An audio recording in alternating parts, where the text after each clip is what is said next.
Olá, querido aluno, querida aluna, tudo bem com vocês? Espero que sim, na medida do possível. Meu nome é Antônio, sou professor de Educação Física aqui da Rede Municipal do Paulista e é sempre um prazer receber vocês em mais uma aula de Educação Física do componente Movimento e Ação, onde a gente vem discutindo sempre temas relacionados às práticas corporais de Educação Física. Então, gente, dentro dessa nova unidade, estamos trabalhando com o conteúdo de jogos e brincadeiras. Isso mesmo. Na aula passada a gente entendeu um pouquinho o que era jogo, o que era brincadeira, o que era brinquedo e observamos como as crianças do mundo elas brincam, como são alguns brinquedos delas, que alguns deles não são tão diferentes do nosso, não é verdade? Mas aí na aula de hoje a gente vai trabalhar com uma temática bastante interessante, certo? Onde a gente já vai abordar um dos tipos de jogos e brincadeiras. Isso mesmo, nós vamos falar um pouco sobre os jogos populares. E aí, dentro dessa perspectiva, a gente vai entender o que são esses jogos populares, quais são os jogos populares e vamos ver algumas possibilidades de brincadeiras e jogos populares que a gente pode realizar na nossa casa ou na nossa rua, tá certo? Então, iniciando a nossa aula de hoje, nós vamos falar um pouco do conceito do que é jogo popular. Certo? Quando a gente fala jogos populares, as pessoas dizem, é aquele jogo que todo mundo joga, é um jogo famoso. Não é bem por aí.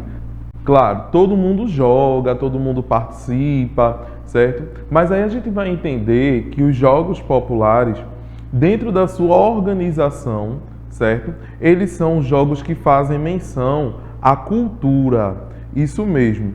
E esses jogos, eles vão ser populares porque eles vão ser passados de geração em geração. Então, as pessoas, no decorrer do tempo, elas vão criando possibilidades de jogos e brincadeiras e elas vão passando de pai para filho, de avô para neto e por aí vai.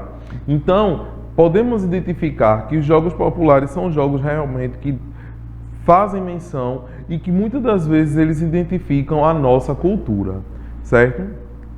Ainda sobre os jogos populares, nós vamos entender também que nesses jogos não existem regras fixas. E o que seria isso, professor? Lembra lá no esporte que a gente falou que no esporte as regras não podem ser mudadas a não ser pelas federações, confederações ou comitê olímpicos? Isso mesmo. Os jogos, eles são diferentes do esporte nesse sentido, que a gente pode modificar as regras. Então, nos jogos populares não é que não existam regras, mas as regras que tem nesses jogos a gente pode modificar de acordo com a necessidade de quem está brincando. Isso mesmo. E aí a gente vai poder entender que, vamos brincar de pega-pega, beleza. Então tem a pessoa que vai ser o pega e tem as outras pessoas que vão ser pegadas. E aí o que acontece? Com o tempo a brincadeira vai ficando monótona. E aí a gente tende a necessidade de alterar aquela regra. E aí o que a gente faz? A gente coloca uma outra regra, então a gente cria um outro tipo de pega. Por exemplo, um pega congelou. Então, aquela pessoa que foi pega, ela pode ser congelada e só pode ser descongelada por outro que não foi pego. Então, para que a gente consiga observar que os jogos populares têm essa necessidade de modificação da regra. Então, por isso que não são regras fixas, são regras flexíveis, regras que podem ser mudadas. Para brincar, não são necessários assim materiais bem elaborados ou espaços específicos. Por quê? Os jogos populares nós podemos brincar com uma simples bola ou apenas com uma simples garrafa, tá entendendo? E tem alguns brinquedos populares que a gente vai ver em outras aulas. Mas aí a gente vai entender que dentro dos jogos a gente pode pensar possibilidades com o que tiver ao nosso alcance. E o espaço, muitas das vezes, vai ser onde? Nas ruas, certo? Então, nos terrenos baldios, nas ruas. Então, são espaços, assim, não tão elaborados, como no caso do esporte, que a gente precisa de uma quadra, tá certo? E aí, ainda sobre esses jogos populares, dentro dessa perspectiva aí, dessa introdução, a gente pode dizer também que os jogos populares são aqueles conhecidos como jogos de rua ou jogos tradicionais, que não existem esses recursos bem elaborados, mas a gente entende que esses jogos eles estão presentes há muito tempo atrás, né? Onde eles foram construídos e eles são realizados até o dia de hoje. Então, os jogos populares, gente, a gente vai entender que ele faz parte da cultura popular. Por quê? Porque são jogos de domínio público, são jogos que a gente, na maioria das vezes, não sabe quem criou. E aí nós vamos entender isso, que são jogos que pertencem à nossa cultura e que também é forma de identidade e de identidade do nosso povo, certo? E aí a gente também vai entender isso, que é algo que é nosso, que foi deixado como herança, tá certo? Pensando nisso, quais são, professor, os tipos de jogos populares? Quais são? Então eu trouxe aí alguns exemplos para a gente ir observando. Vai ter alguns aí que talvez vocês já tenham praticado ou já consigam brincar aí na casa de vocês ou na rua de vocês, certo? Mas eu coloquei os seguintes: amarelinha, ou conhecido também como academia, dependendo do lugar. Queimado, dependendo do lugar, não é só queimado, pode ser mata-morreu, pode ser baleada, pode ser bola queimada. Cabo de guerra, esconde-esconde, barra-bandeira ou rouba-bandeira, boca de forno, tá pronto seu lobo, passarás, esconde a peia, a dedonha, cabra cega, bola de gude, rico ou pobre, sobra um e coelho sai da toca. Então, professor, só são esses tipos de jogos? Não. Eu só citei alguns exemplos, tá certo? Que são jogos realmente que muitos deles vocês podem ter aprendido com os pais de vocês, tá certo? E que os pais de vocês também aprenderam com os pais deles, certo? E aí, dentro dessa perspectiva, como é que está sendo esses jogos populares atualmente? Será que vocês realmente estão brincando com alguns desses jogos ou não estão brincando? Se caso não estão brincando, tem aquela questão, né, de que os jogos em si, tradicionais ou jogos populares, eles estão se perdendo. Por que, professor? A gente não está tendo tanto espaço, porque a gente às vezes não está inserido num lugar que tenha mais calçadas, tá certo? Por quê? Com o avanço da urbanização, a diminuição de espaços para as crianças brincarem, principalmente nas ruas, isso vai causar o quê? Também o aumento da violência, certo? E aí, consequentemente, os pais não se sentem tão seguros, certo? Em deixar vocês brincando aí sozinhos na rua, tá bom? E aí, consequentemente, entra em ação o quê? A maioria dos jogos eletrônicos. E aí os jogos eletrônicos acabam entrando para suprir essa necessidade.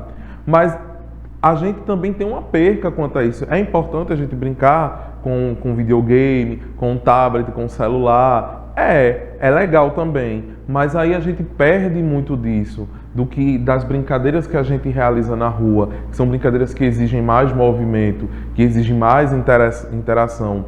Certo? Então, na atualidade, a gente está vendo que está tendo uma perca desses jogos, dessas brincadeiras.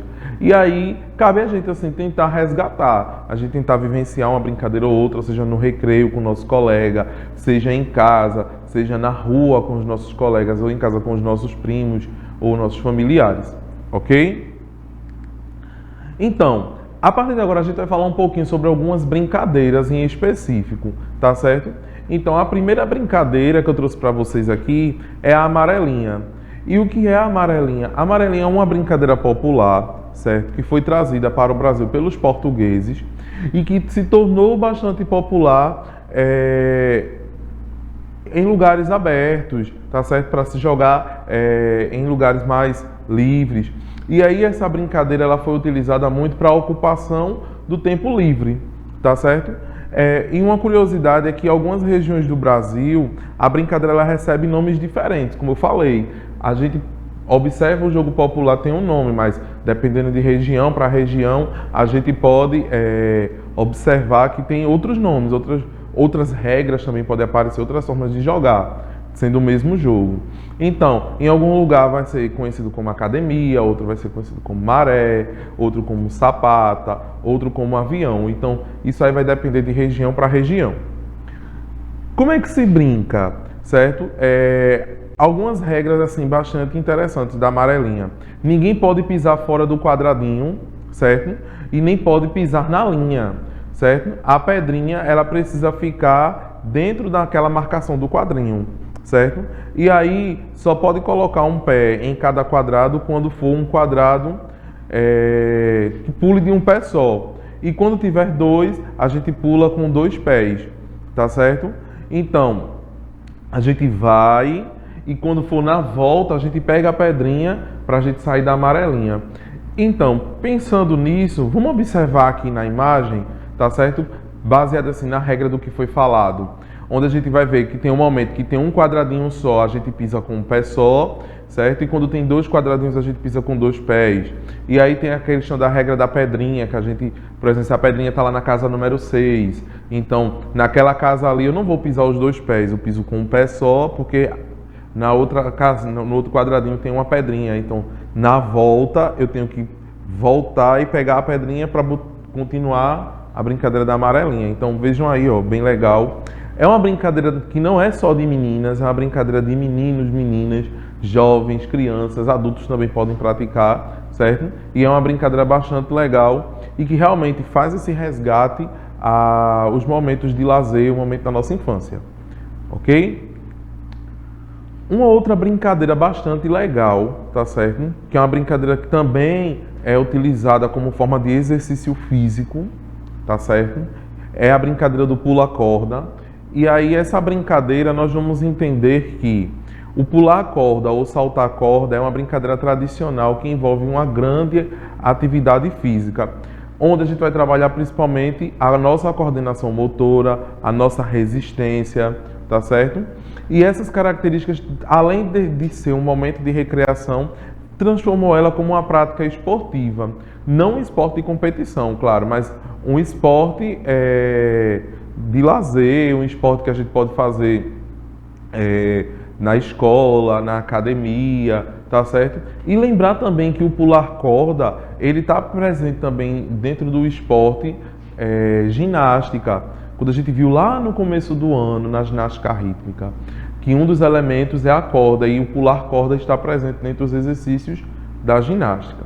Mas aí, enquanto brincadeira, a corda em si, ela tem várias possibilidades de brincadeira. E muitas das vezes essas brincadeiras, elas acabam sendo também cantadas, tá certo? Então eu trouxe aqui uma possibilidade de brincadeira com a corda. Que brincadeira seria essa? A brincadeira do reloginho, onde uma criança, certo? Ou um adulto, ou um jovem, pega a corda e fica de cócoras no meio. E aí essa pessoa ela vai começar a rodar a corda, certo? E as outras vão estar em círculo. E isso aí a pessoa vai girando a corda e elas vão pulando, sem pisar na corda, tá certo? Mas além dessa brincadeira, a gente também tem outras possibilidades de brincadeira. Por exemplo, no primeiro vídeo, nós temos a brincadeira da cobrinha, tá certo? Então, a brincadeira da cobrinha, as pessoas ficam uma numa ponta, outra na outra ponta, e aí elas ficam balançando a corda para ela fazer um formato sempre de S, como vocês podem ver ali na corda vermelha, parecendo uma cobra. E o objetivo é passar de um lado para o outro sem tocar na corda. E a gente também pode brincar de pula-corda normal, onde tem duas pessoas. Nesse caso aí eu coloquei até de forma bem lúdica o cachorrinho aí junto com as crianças brincando e girando a corda, tá certo? Para uma pessoa pular. E na maioria das vezes essa última brincadeira, ela pode ser com alguém cantando, tá certo? Cantando uma música. Por exemplo, o homem bateu em minha porta. Então, são brincadeiras que fazem menção realmente a essa questão do se divertir, da verbalização, certo? E realmente são expressões da nossa cultura. Uma outra brincadeira aí que é bastante legal, certo? Essa brincadeira ela foi criada lá na Holanda em 1830 e logo se popularizou por todo o continente europeu, certo? E aí ela foi trazida também para cá pelas essas influências europeias aqui na nossa cultura. E ela pode ser jogada por um número ilimitado de jogadores. Então é a brincadeira do pega-pega, tá certo? Então existem diversas formas de brincadeira de pega, tá certo? E ela é uma brincadeira que pode reunir várias pessoas para participar. Também está envolvendo as corridas e a gente pode também estar trabalhando como uma forma de exercício físico. Nessa brincadeira de pega ou pega-pega, o jogo é caracterizado como tradicional, e a versão principal é tentar pegar a outra pessoa, tá certo? E quem for pego, troca a função, vai ser o pegador, tá bom? E aí a gente observa aqui no vídeo, as pessoas elas correm para não deixar ser pegas, e o pegador ele vai tentar correr atrás da pessoa para tentar trocar a função. Outra brincadeira também legal é a brincadeira de esconde-esconde. Essa brincadeira eu acho que todo mundo gosta de brincar, a gente pode brincar até dentro de casa, dependendo da intenção, não é verdade, de quem está reunido. Então a brincadeira de esconde-esconde, eu conheci também como pique-esconde, é uma brincadeira infantil, na qual uma pessoa, certo, fica de olhos fechados e as outras pessoas se escondem. Então a pessoa fica lá, de olho fechado, contando, e aí os outros se escondem. Ele vai depois, quando ele disser já, então ele vai procurar as outras pessoas, certo? E as outras pessoas vão tentar correr até o lugar que ele estava contando para salvar os outros, certo? Então é uma brincadeira também legal, tá certo? E aí a gente pode observar aqui no vídeo, ó, duas crianças aqui tentando brincar de esconde-esconde, né? Mas aí a gente vê que uma não se escondeu de forma correta e foi encontrada logo. Mas aí a gente pode pensar que pode ser uma brincadeira feita também dentro da nossa casa, tá certo?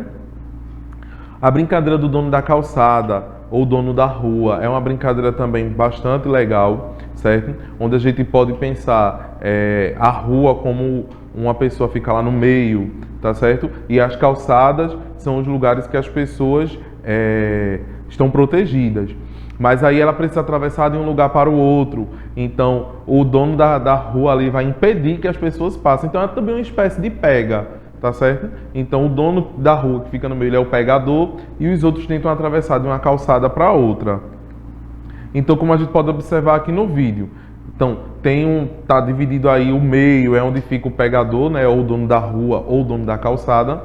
E aí os outros ficam nas outras pontas, então eles tentam passar de um lado para o outro sem ser pego. E aquele que for pego ocupa o lugar do dono da rua, tá certo? E temos também a brincadeira popular conhecida como boca de forno.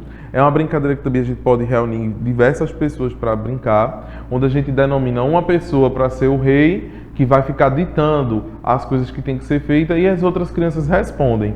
Então a gente tem a brincadeira da seguinte forma: boca de forno, forno, tirando bolo, bolo, jacarandá, dá, se o rei mandar, for, e se não for, apanha no bumbum da aranha. E aí ele diz: seu rei mandou dizer que todo mundo pegasse uma pedrinha. Aí todo mundo sai procurando uma pedrinha para trazer para ele. Depois ele repete de novo a musiquinha. Aí diz: seu rei mandou dizer que todo mundo desse 5 pulinhos. Então todo mundo ia fazer. Então é uma brincadeira também legal que a gente pode pensar no momento assim de recreação com a nossa família em casa, tá certo? E aí a gente chega num momento bastante legal da nossa aula, já que eu falei diversas coisas, já que eu trouxe possibilidades de brincadeira, então acho que vocês já imaginam qual vai ser o nosso desafio. Então o desafio da semana para vocês vai ser da seguinte forma: você vai reunir a sua família e vocês vão brincar de boca de forno. Isso mesmo. Vão pegar aí a brincadeira do boca de forno e vão fazer. E aí vocês vão pensar bastante coisas que podem mandar todo mundo fazer dentro dessa dinâmica. Então o desafio é bastante tranquilo. Espero que vocês participem, tá certo? E também que se divirtam vivenciando essa brincadeira popular em casa. E aí, para a gente finalizar nossa aula, eu trago como reflexão para vocês. Para viver uma vida criativa, precisamos perder o medo de errar. Então, a criatividade ela vem a partir disso. Quando a gente pensa, a gente reflete, e aí a gente vê: eita, errei agora. Não é desistir, é a gente pensar em outras possibilidades e que a partir também daquele erro a gente consegue aprender novas possibilidades. Então, esse processo de criação vem a partir disso. Então, sempre busquem esse lado criativo de vocês e não deixem que um simples erro atrapalhe essa caminhada de vocês. Tá certo, gente? Então, a gente vai ficando por aqui. Eu espero que vocês tenham gostado da aula de hoje. Espero que participem do desafio da semana, tá certo? Um abraço para vocês, um beijo e até a próxima.